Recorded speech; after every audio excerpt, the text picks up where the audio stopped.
Hey guys, welcome to another developer interview here at Without Parole. This week with me, I have Ben and Eric from Frame Interactive, developers of Headmaster. Gentlemen, how are we doing? We're doing this little Bermuda Triangle of Skype calling today. Yeah, doing all right. Yep. We are. I'm in Vermont, up in Burlington, and Eric is over Upstate in Troy, New York. Yeah. Upstate. Nice. So. And which one of us is in the Football Improvement Center, which is not a prison? Yeah, well, luckily none of us. We all graduated, so we're back home. From what I understand, I couldn't talk about that even if I was in there. Yeah, that's true. Yeah. Don't worry, we all signed our NDAs, man. It's this video. No one's gonna watch this video. This door isn't locked. I can open it whenever I want. Yeah. Don't make me have to show you because I might be lying. Welcome to the Football Improvement Center. You are the newest student to take up residence here in our heading facility. So guys, can you tell me a little bit about Frame Interactive, like who you are as people, where'd you come from, how big's the team, the whole deal? Sure, yeah. So in the context of Headmaster, it's pretty interesting. So Frame didn't exist before Headmaster. What did exist was Eric and I worked at Vicarious Visions in Albany, and I decided to leave. Actually, we both decided we wanted to leave, and then I went out on paternity leave. My daughter was born, and then I think we like didn't even coordinate this. And then one day I just get an email from him, and he's like, "I left," and I was like, "Okay."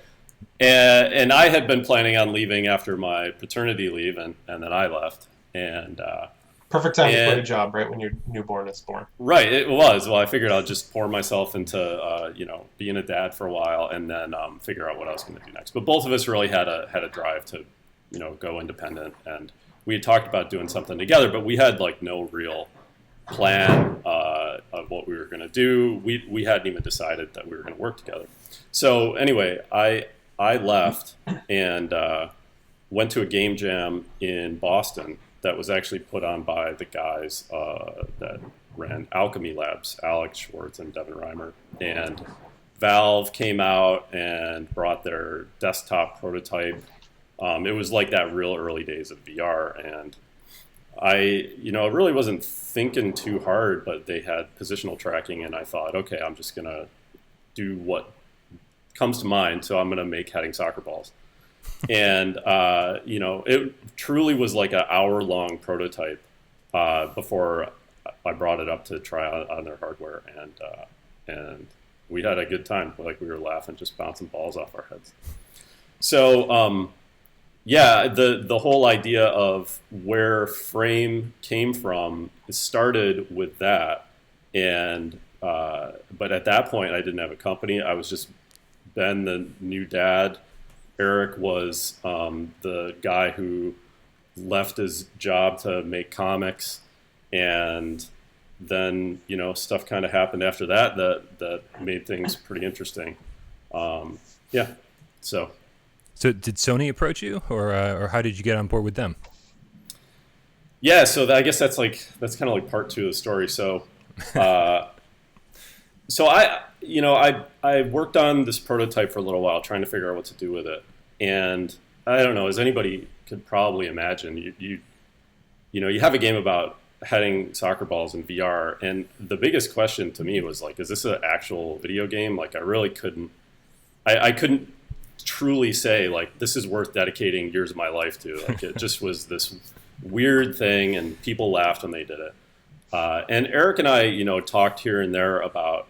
We're like really good at working together creatively, and we feed off each other's ideas and stuff. And so I would, show it to him, and where I would take it, like, on a scale of 1 to 10, I would take it to like 5 on the interesting and funny level. Eric would see it and immediately suggest stuff that would push it into the 8 to 10 range. And so, like, I would work on it, and then I would show it to him, and he'd have some idea, and then I would go back and, like, bang on it a little more, and before I knew it, you were, like, heading teddy bears flying at you at a carnival, and there was just all kinds of weird stuff happening, a piñata, and so we were just trying to make it something interesting. And And that's when this whole idea of it being in a prison sort of came up, and that happened really organically, where I really like Valve games, and I like the whole Portal vibe. So I just started saying, okay, well, if this isn't going to really be a real product, then I can do whatever I want, and there's no pressure.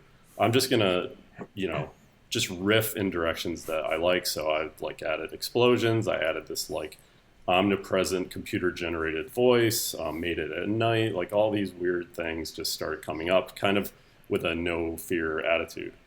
And then, so as far as Sony goes, it continued to that point where I really still questioned whether it was real, but I had good feedback from people.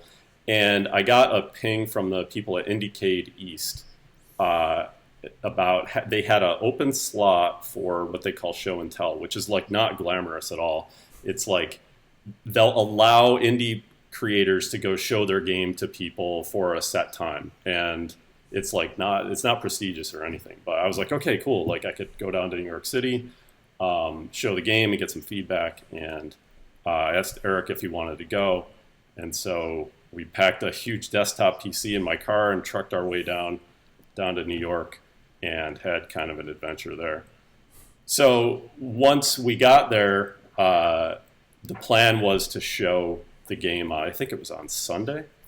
And in the meantime, we had time to kill. So we went to the conference, and one of the talks there was by PlayStation. It was how to get your indie game self-published on PlayStation or something like that. How to self-publish your game on PlayStation. So I went to this talk, and I was like, this sounds like it could be relevant. And I had been thinking about Sony because it's soccer, and that's kind of, they actually sponsor big soccer events and stuff. So went to this talk and walked up to this guy named Nick Sutner and just said, hey, man, I got a prototype for I think it was called Morpheus at that point. I was like, I got a prototype that, I think might be a good fit on Morpheus. I'd love to show it to you. And so he goes, okay, yeah, great. Let's set up a time to check it out. He's like, do you have a demo here? I was like, yeah. And I totally didn't, but it was going to be on Sunday in this place. So I had a trailer put together that in the period of time between when I talked to him and when we were going to schedule some time, I was like, okay, I'm gonna send him this trailer, and then he's gonna want to set up that'll be like greasing the wheels, So I send him the trailer, and he's like, I have this whole text chain. It's super funny. He's like, yeah, it looks cool. I don't think we need to see it, but we could get you set up with hardware. And Eric and I were together, and I'm getting this text, and I was like, I just got rejected. This is not good. So I remember sitting in the cafeteria down there. I didn't know that he was getting these texts. So it was me and my friend Francisco. We had met up and with Ben, and we were going to get lunch. And me and Francisco were just talking about things, talking about Indiecade, talking about making games. And Ben is just completely shut down, holding his phone. And I'm just like, what's happening? And he's just like tickety tickety tickety. And he's sitting there and he's touching. He's like. And he's just like, I gotta go. And then it was just I did not really know what was happening. And you just got a fire under your ass, and you started basically setting up what became how to sell this game properly. Yeah. I don't know. Sometimes you just kind of realize there's a moment of truth. And so I was like, okay, I'm gonna get this guy to demo the game. I gotta just say. So I think that the order of what I did was I wrote him back and I said, no, I really want you to play it. Can you be here?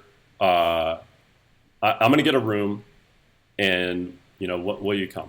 Or did I go talk to? I might have gone and found Ashley first. Yeah, I think that's what I did. You're right.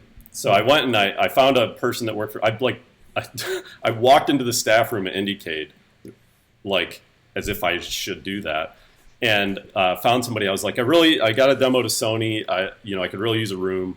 Can you help me? And so they said, yeah, you can have this room. I think it was tomorrow at 3 or something like that. So they give me the time. So I write Nick back, and I said, I really want you to demo the game. Can you come to this room at 3 tomorrow? And he was like, sure, yeah. That was an easy yes. So So then it was on, and it's like, okay, well, what are we going to do in that room? And yeah, and I remember having a bunch of talks of like, why wouldn't you think the trailer was cool? Like, spent a lot of time on that trailer, and it seemed neat. And I remember sitting at lunch with you, and we were like, it was because there's no human element. You couldn't see the person playing. You couldn't feel, like, the thing that was fun about Headmaster that we knew right from the beginning was that playing with other people in the room and having them look at you and the way you're moving and, watch the ball try and hit targets. It's super engaging to, both look at someone as a victim, but also kind of be rooting for what they're doing.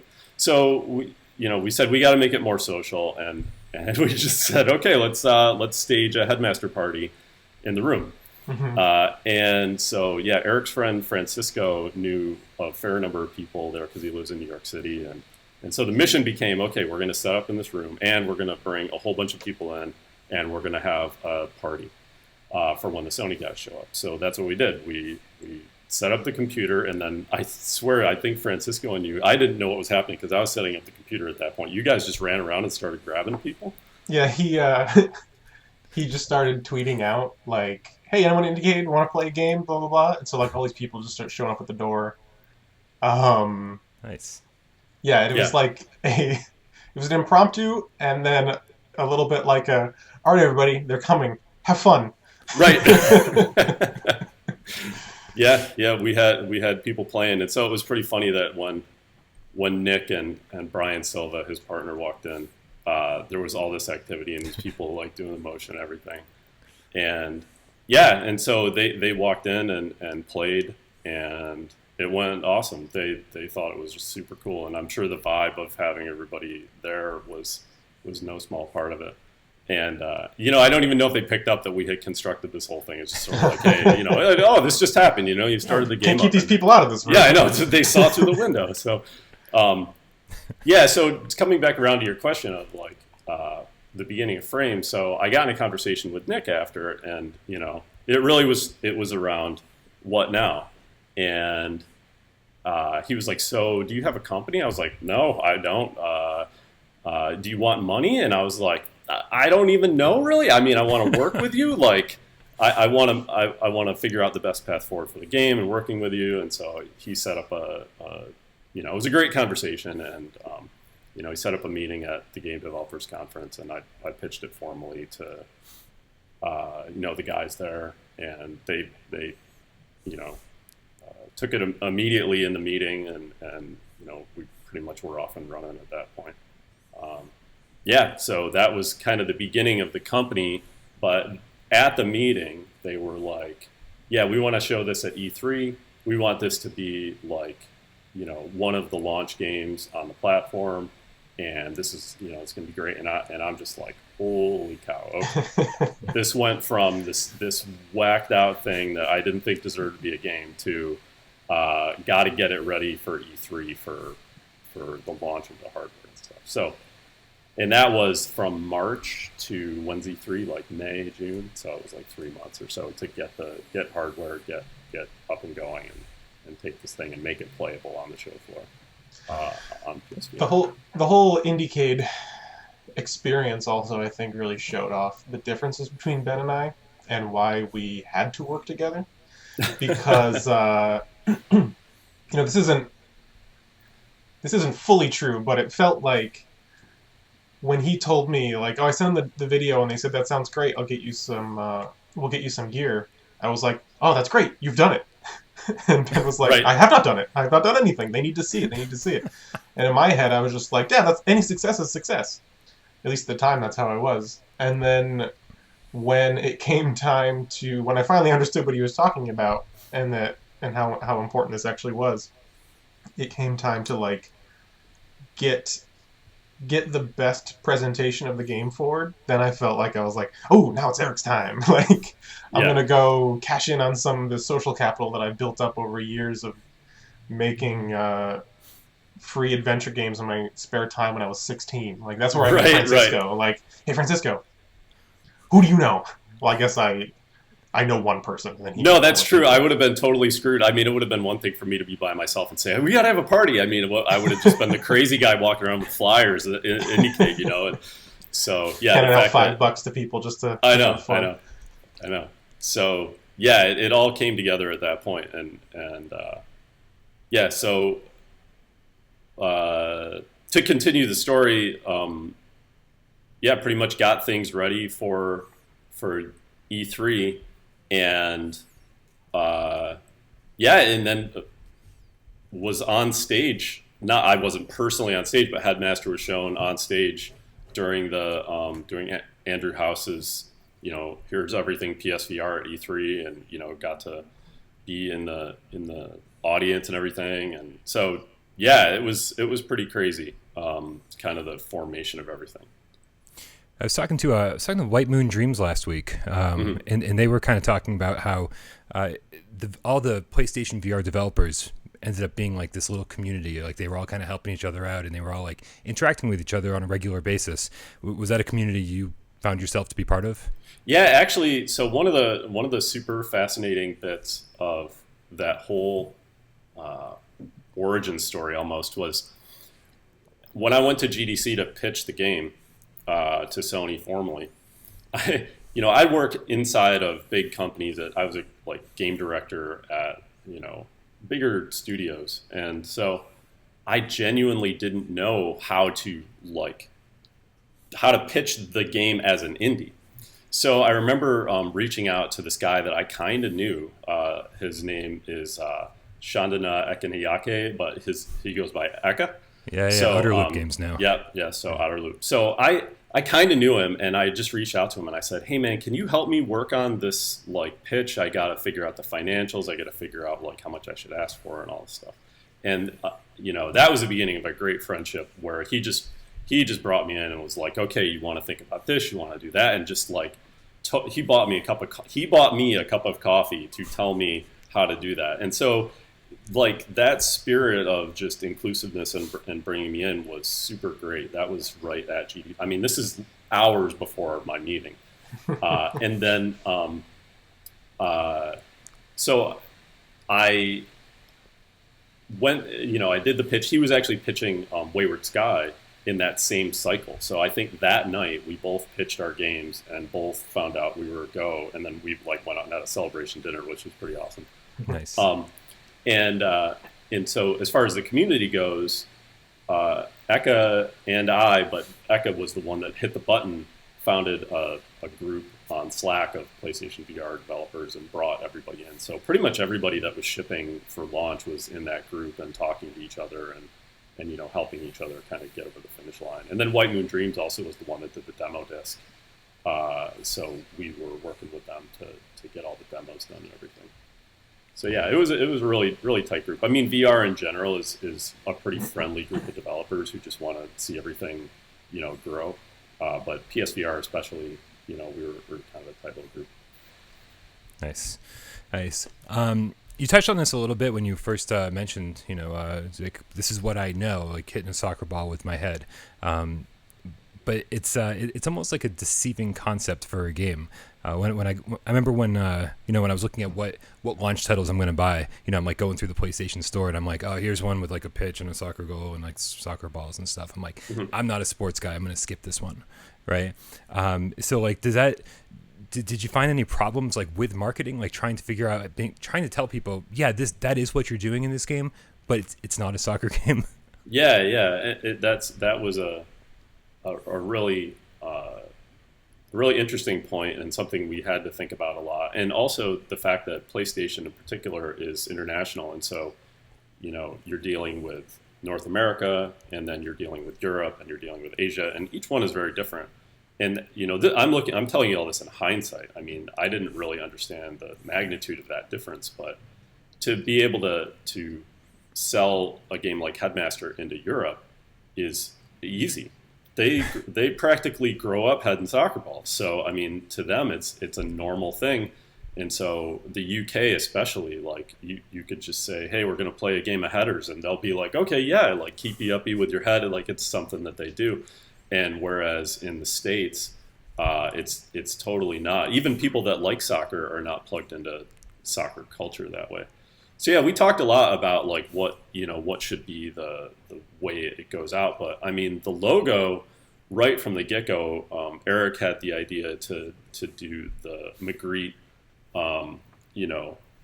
thing, and then I basically, he said it and showed me. I was like, yes, and then I like built the logo. I feel like it all happened in like half an hour. I was like, like this, and it was like, yes, like this, and so it was just the logo came really early and was so perfect that it's like, yeah, we're gonna have a soccer ball like front and center,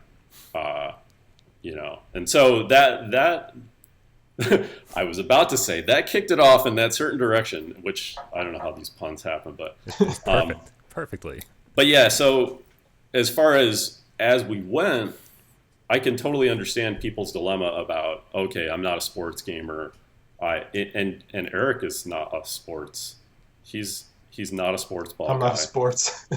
He's I tried not a watching soccer in high school. Those are long games. Yeah. Let's go on for a long time. Yeah. I'd rather be watching Ronin Warriors, which was just brought over to the States.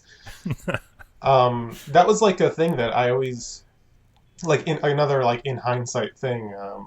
I was thinking about working with Ben on Headmaster, and I was like, I think we Skyped, and I was like, I want to apologize if I like really tried to push the game in a place that you didn't want it to go. Like, I just started thinking about this is way after. Yeah, way after.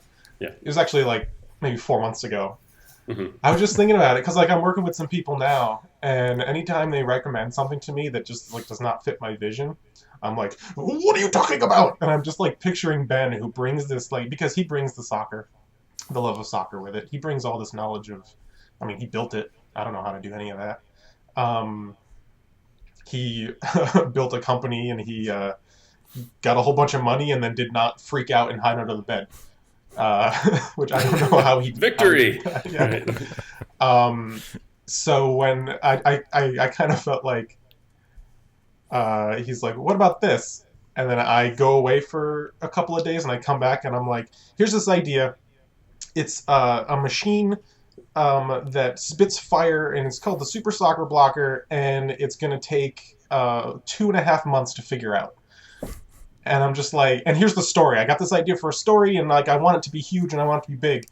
And like when I think back on that, I don't know. I just think about how you reacted very maturely, and you gave a lot of leeway to me. I think that we basically play ping pong when we work together. Like, one of us starts with something, and then we hit the ball, and the other one hits it back, and I think that most of the time that process is constructive, and things are getting put back and forth that the other one wouldn't necessarily think of. But yeah, I mean, the direction that the game went, I think was a true blend of both of our sensibilities. I think that it was the fusion of Ben and Eric into one thing. And if I had done it myself, I would have had a hard time making it not all about soccer. So Eric brought the way of expanding it to the rest of the audience. Mm-hmm. So, yeah, I remember we did have a conversation a couple times about the marketing, not really the logo, because I think as soon as the logo was done, they were like, "There's no changing." That's perfect. Oh yeah, that logo. Yeah, we love the logo. like the color orange Ben picked, like that's great. But we did talk about, like, for marketing materials, how much soccer ball do we want in it?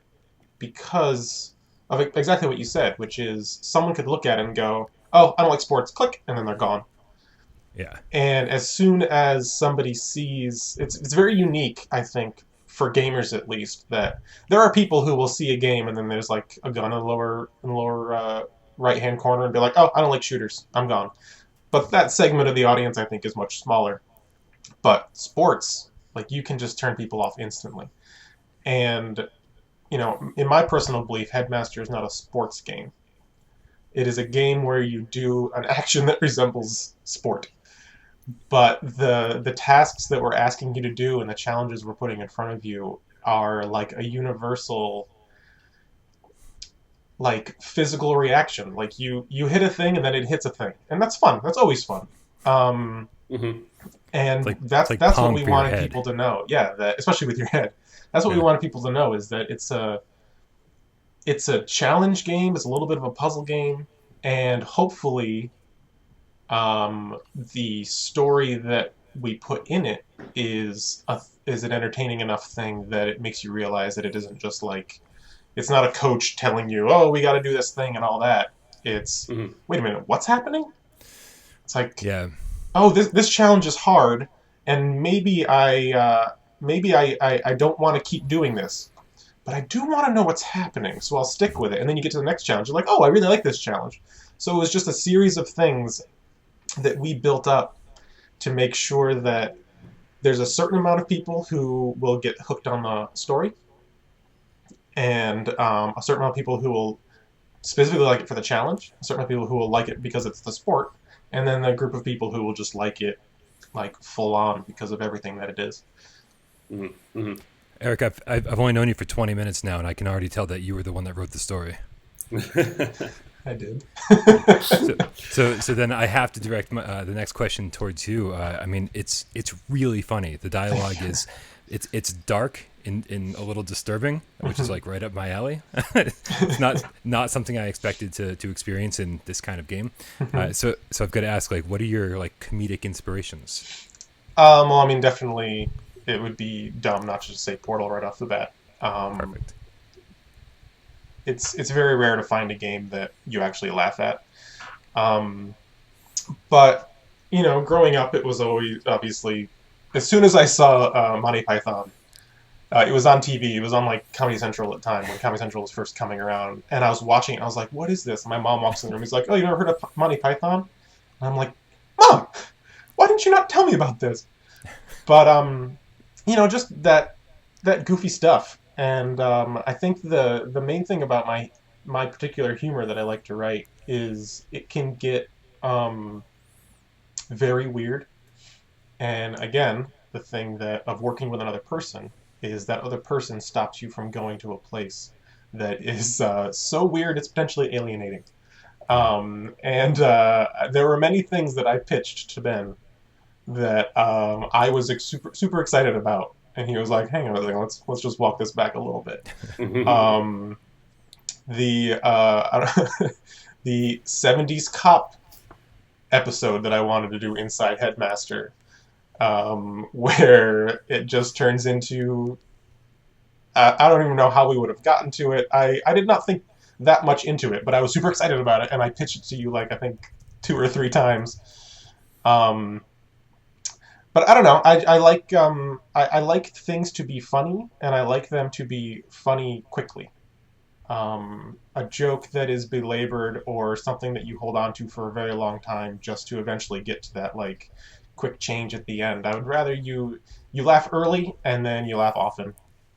Nice. And the best part about the gameplay is that you can say one little thing in our story, which is amusing, and then we can throw a ball covered in knives at you. And that's a joke. Mm-hmm. That's like a funny joke that is happening. And then the fact that the ball covered in knives sticks into the thing. That's a joke. And that's a joke that you can use a couple times, but you can't use it. Like the knife ball is only in one challenge, as far as I remember. Mm-hmm. We don't use it again because it's not funny anymore. So instead, we redesigned the knife ball to be the dart ball. But that's a completely different challenge. Now you have darts that you have to play. And the fact that when the lights turn on and you have a 3-story tall dartboard in front of you, it's like, that's a joke. Yep. But it isn't a joke on the game, and it's not a joke on the player.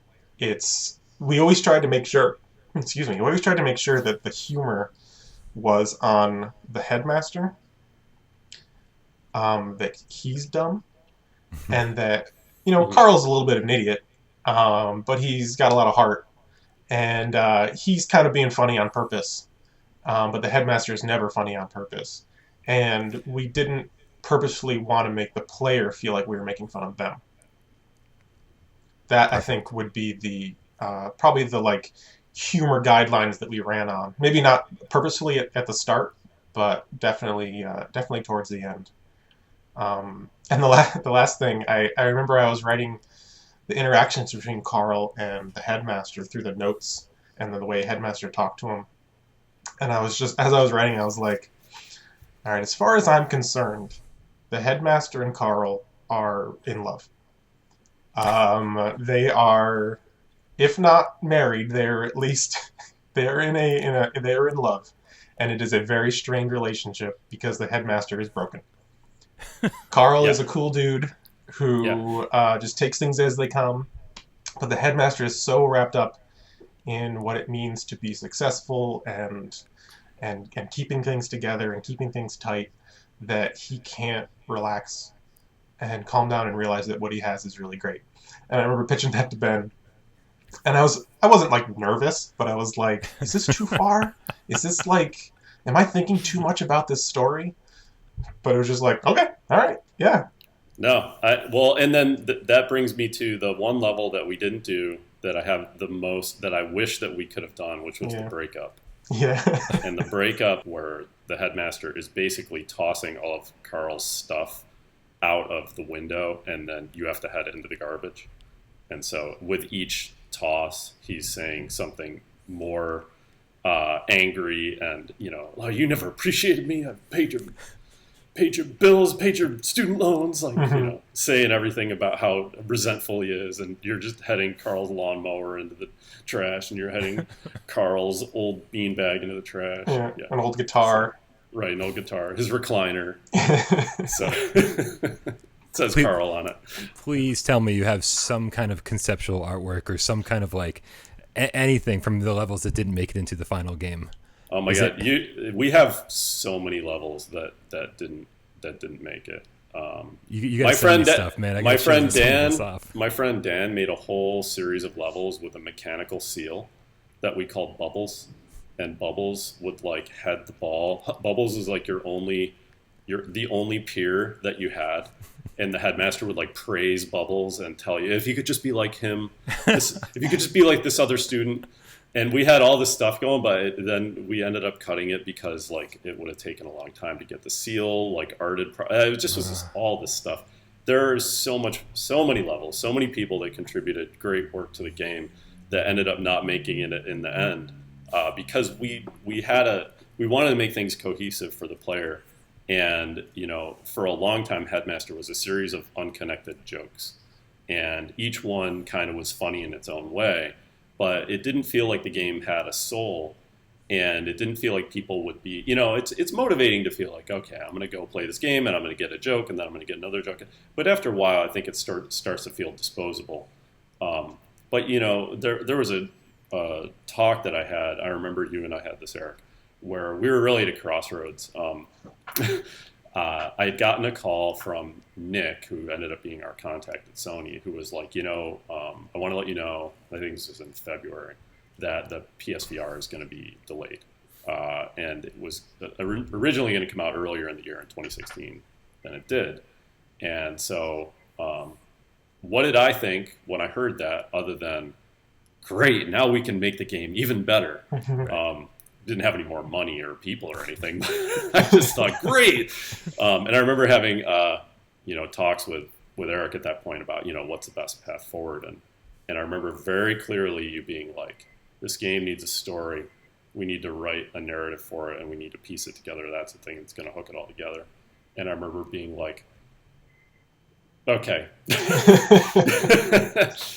and yeah, but before that, it was just a bunch of jokes.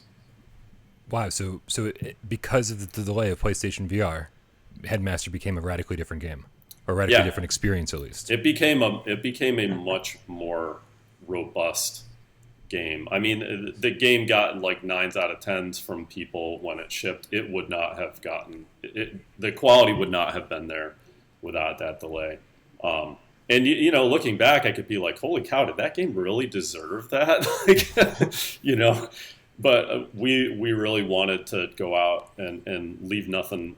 What do they say? Leave nothing on the playing field. Like, we wanted to really like pour everything into it because it's the launch of new hardware and had an opportunity. So we want to make the best game we could, and I have no regrets about the quality of that game based on how it turned out.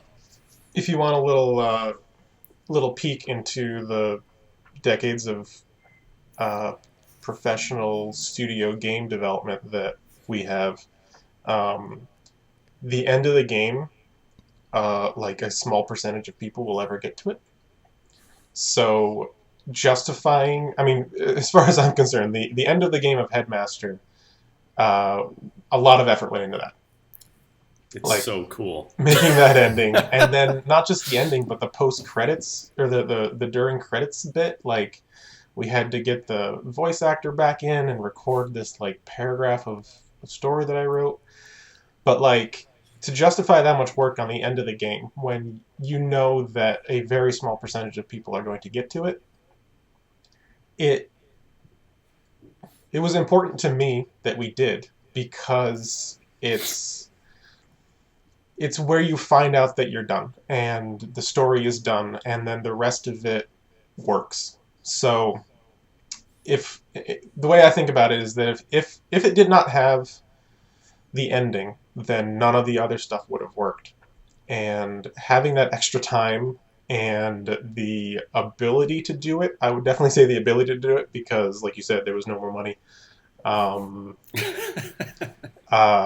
Look, I was in the lucky position where Ben was like, I think we need to do more effort on this, and I was like, I can afford that. To be able to go through and say like we had the whole story, every single level mapped out on Trello, and then underneath that I wrote the little bit of story that would happen in this. And to know that it was all leading somewhere and going towards the end, it allows you to seed things and then wait on a joke, and because you know that it's going to come later, and then just hope that people like your game so much that they'll get to the end. I just realized that like the game was a series of unconnected jokes, but in the end, it was the opportunity to tell one big giant joke. Right. So, why tell 100 jokes when you can tell one joke? Right. I hate admitting that I don't know the answer to this question, but does anything happen if you get 3 stars on every single level? Yeah. We send you $1 million. Yeah. You didn't get it? Oh, man. I should have done that months ago. Yeah. That is, no, you get a gold trophy. Sweet. Yeah. It's worth And it. we would have loved to do a platinum. Let me say, it's not that we didn't want to do a platinum, but they had a rule about size of games and platinums. Mm-hmm. So, yeah, I feel bad for everybody that has done that and not gotten a platinum. You deserve, what's better than platinum? You deserve a diamond trophy if you got 3 stars on every level in that game. I have played much shorter games for much easier platinum trophies. That is for sure. Yeah. I would have fought Sony for a platinum trophy for this game. Yeah. Actually, if I got a couple questions from the community, if you guys don't mind. Sure. Let's see. First comes from Cloaked Reaper, aka the CR95 Game Cat. He goes, with the usual issues like motion sickness and so on not being a problem with your game, did you wonder if people might experience something worse, like whiplash? Yeah, totally. Mm-hmm. I mean, I think that became a concern right away, really. We would watch people play, and very early in the development, we would say, okay, this game's about hitting soccer balls. Okay, go do it. And you would not believe people's different interpretations of what that means. And when you put a VR headset on people and you say, do that, they don't even know where they are. Like and they've never done VR before, and they're flying around. I mean, yeah. So we very quickly took the responsibility of tutorializing the motion first thing. We didn't even want to like, it would have been great to be like, hi, welcome to Headmaster. Here's 50 balls like machine gunning at your face. Like, isn't it funny? But we just felt like we couldn't do that until we said, okay, dude, you're here. Here's what you do. You just rock back and forth from your hips. Because the thing is, I play soccer, and even if I did the motion that I do when I had a soccer ball, you don't want to do that for hours. It's actually kind of a violent motion, and you have to really brace yourself. There's a physical thing like hammering your head, and nobody should head soccer balls continuously for as long as you play Headmaster. Mm-hmm. So we were like, okay, what's the right way to make this a video game that you can play for a while? So we settled on this real easy rocking back and forth motion, and really try and get that through to people early on by teaching them that. So yeah, it was definitely something that we took seriously. And then Sony demanded that we put right in the loading screen that you must play seated, and that was, that wasn't our choice, but they actually had, I think, in their VR guidelines, they have a rule. You know how Sony can well, I guess I can't go into too many details, but let me just say that they had a rule that was pretty much saying no games like Headmaster. So, so we got an exception for that. I won't push that issue too much, man. We don't want to break any NDAs. Right. Next question comes from Barb Zarkov, the game cat. Sorry, I keep forgetting to meow. Sorry. You guys are we all supposed to do it now? I mean, technically, right. Yeah, but I mean, don't feel obligated. Thank you very much. Barb Zarkov says, "How hard was it to get the physics right?" I'm assuming this was 90% of the struggle. Yes and no. I mean, I think that the physics were 90% good within about 2 weeks. And that really was what validated whether the game was going to be fun or not. So, I mean, that had to come together very quickly in my mind, and it did. There were things that got adjusted over time, and getting Eric in there was actually really valuable because he has, like, no prior idea of what it should feel like. He's just thinking of it as a game. Yeah. And so that was a really good partnership, to have me be like, oh, it needs to feel like soccer, and him to be like, no, it needs to actually be understandable and playable to people that don't know how to play soccer. And so it was this constant negotiation of I think that you had a thing, and this was a really, we could probably do a GDC talk on this. You had a thing about, you wanted it to be super predictable and always, like, if you do X, you should get Y every time. Mm-hmm. And my thing was, that's not how sports is. Like, there's no guarantees when you do an action that you're going to get the same result. But it did prove to be very smart to reduce the amount of randomness in the game. So you'd think, as a game designer, that making the ball that gets launched at you come a little bit different each time would be good. But we ultimately decided that it should come at you exactly the same way. I mean, mathematically exactly, so that if you want to move your head just a little bit, then you know that you'll get that little bit of change. And that ended up being the right decision for this game. Yeah, I do remember the head shape. Mm-hmm. There was a lot of exploration with that. Like, we tried the actual collision of when the ball hits your head. I remember you tried an actual head shape. Oh yeah, I did. And, like, where is it hitting on the head? Because in VR, your eyes are not really where your eyes are in VR, because the screen is out here. So, like, does the ball hit actually where your forehead is, or does it hit here so you can actually see where it's hitting? Mm-hmm. Like, adjusting that stuff around, I guess that's technically like game feel, but adjusting that around, and I remember that going on for a while, and there being some, like, A/B tests from Ben where he's like, "What about this one?" I'm like, it's like getting your glasses adjusted. It's like, oh, I liked one better, I guess. I don't know. Yeah, well, it was really stressful because I think that I got to 90% really quickly in the prototypes, and then as we tried to get to 100%, we were going back to 50%, 30%, and it was just really stressful because this is the part of the game that works. And so we're going and messing with it. But there were some very important things that came out of that. And, I mean, when we tried a real head shape, a lot of times people would bounce it off their chin. They didn't know where their head was. The actual shape of what your head looks like in Headmaster is more like this. It's okay. It's like almost like a if you think of a sphere that is centered back here, it's kind of this broad sphere across your face. So even if you hit it here, it's going to go pretty much forward instead of, like, bouncing straight down.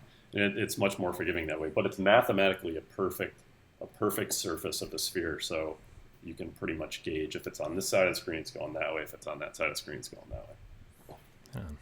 Screen being your face. course.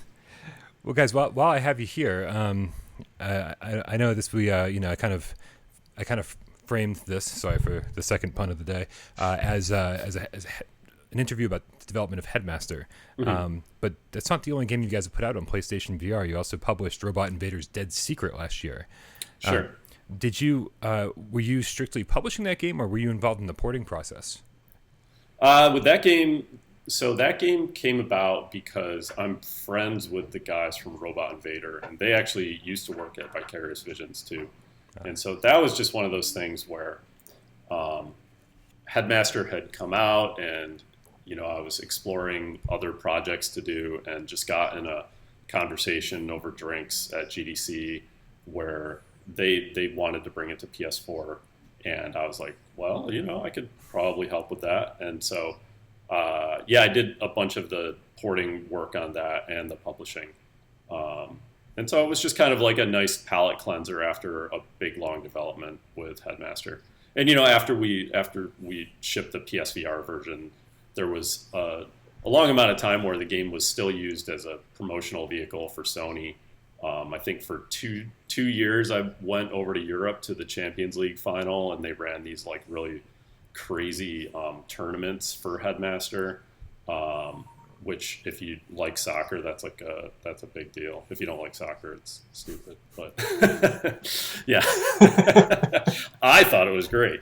So I mean, I basically spent the year following the PSVR launch, like doing various Headmaster related things, bringing it to other platforms and stuff like that. And so after all that got done, then it was like, okay, let me do a little project, and bringing Dead Secret to PS4 was perfect for that. So. Yeah. Nice. So are you guys done with Headmaster? You done? I mean, obviously you brought some DLC to it. You updated the party mode. Is it a complete game now? Can we like put the stamp on it and say? I think I'm willing to say that. I mean, if there were a community outcry and thousands of people came at us like, no, we demand more, then maybe something could be talked about. But as of right now, it's not in active development. Well, then I guess that leads to the final question, and that's what's next for Frame. Nothing to announce right now. Just working on new stuff. So yeah. But you're keeping our community cares about one thing and one thing only. Yeah. That you are still have PlayStation VR in mind. That this is something that even if you can't announce whether your next project will be PlayStation VR. Sure. It's still something that you're interested in. Can we say that? Yeah, always thinking about PSVR. I mean, I think that. Always thinking about it. Well, I mean, we have all the relationships at Sony, and it's definitely, as far as the gaming VR platforms, it's been our number one. So yeah, it's and I think that the fans and the people that play on PSVR are some of the most friendly people in all of gaming. Absolutely. I mean, Reddit or PSVR is like, that's just such a nice place. I like visiting there and reading. Everybody's super cool. As far as being an internet presence with 100,000 subscribers, it's strangely pleasant place to be. Yeah, for sure. I don't know if it's like all the grown-ups with PS4, or there's something about it that it's just the vibe there is better than almost any other community. There's something interesting about it. For sure. Only second to the GameCat community. Yeah. Sorry. Okay. All you. I wanted to say why I still think about PSVR is because if I could praise Headmaster some and Ben, when Ben made the prototype for Headmaster, it was one of those things that could only be done in VR. And that is, in my opinion, one of the most important things to think about. It's the why this, why now, why here type of thing. Mm-hmm. And I think that still, I mean, you need an audience for it. You need interest for VR. It feels like that's growing. And the more it grows, hopefully the more audience you get who don't necessarily just want to throw grenades and shoot guns and stuff like that. They want to try something else, have a different type of experience. But when you're going into something, especially something that could be considered niche like VR or new, you have to decide, why does it have to be here? And Headmasters it answered its own question as soon as it was made, because that's the gameplay. The gameplay is using your body to beat it. And anything that is thought up next that would involve VR, in my opinion, has to come from that first. Why VR? How does VR benefit from having experience, and how do we benefit from having VR? I would be very sad to just end up making a game that could also be on VR, because then you're kind of making just two games. You're making one game that just can be played with a little different. Mm-hmm. So to have that spark that Headmaster had of it can only be here and it can only be in VR, that's important, and that's very hard to do again. But it takes a lot of very important thinking. And as soon as you start thinking that way, I think is when you start to get to the very unique stuff. The first person who's going to make a game that uses move controllers or whatever input device as not hands, they find out what that means, not just as these are your hands. It's gonna be wild. It's gonna be really weird to be like, oh wait, you can do that? Like, as soon as someone does something weird, it always feels like now everyone has permission to do it, and it's like, oh, you can do that? Oh, let's go do that. Yeah. Portal was like, oh, you can be funny. Team Fortress 2 was actually funny. Yeah, you can be actually funny. Team Fortress 2 was like, oh, you can have style. Awesome. Well, guys, listen, I really, really appreciate you taking the time out and telling us like the whole story about Headmaster. It's been a favorite of mine. I know my co-host Ezra, it's a favorite of his. It makes, I think, until the very last top 20 list that we did, it was on like all of our top 20 lists. So you guys get edged out at the last minute there for Christmas. So sorry about that. Damn you, Beat Saber. Yeah. This interview is over. Yeah. Delete everything. Table loss. But thank you guys so much. We love your game, and we obviously want to know what's happening with Frame, from now until forever. So please keep us posted on whatever your next project is. Okay. Well, thank you very much. Okay. Right. Have a nice day, guys. Thank you. Yep. Bye. All right, you guys. So that does it for another developer interview here at Without Parole. I want to thank Ben and Eric for taking the time out today and telling us the Headmaster story. And I have to say that now that I know who the creative forces behind Headmaster are, I can't wait to see what they do next. So that's it. Make sure you come back next Saturday, for another developer interview here Without Parole. As always, I'm Brian Paul, and I love you all.